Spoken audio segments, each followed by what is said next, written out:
subscribe to my hello channel. Guys, আসসালামু আলাইকুম। এই দেখতে পাচ্ছেন আমার ডেইজি আমার কাছে চলে আসছে।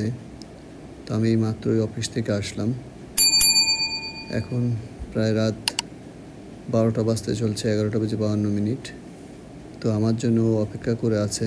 আমি দরজা খুলতেই, বাসার দরজা খুলতেই হচ্ছে আমাকে দেখে আমার কোলে চলে আসছে। আমার গা পরিষ্কার করে দিচ্ছে, আমাকে আদর করতেছে।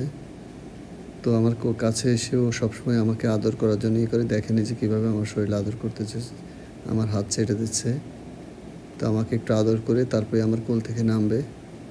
যত সময় ওর আদর করা শেষ না হবে তত সময় পর্যন্ত আমার কোল থেকে সে নামবে না।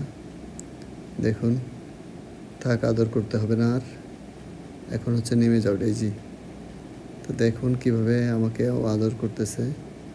একটা পোষা প্রাণী কিভাবে তার মালিকের কোলে উঠে কিভাবে তাকে হচ্ছে আদর করে ভালোবাসে, এটা আসলে নিজ চোখে না দেখলে বোঝা যাবে না। আমার হাত ছাড়তেছে না, আমি হাত সরাই নিয়ে যেতে চাচ্ছি কিন্তু আমার হাত ধরে রাখছে। দেখেন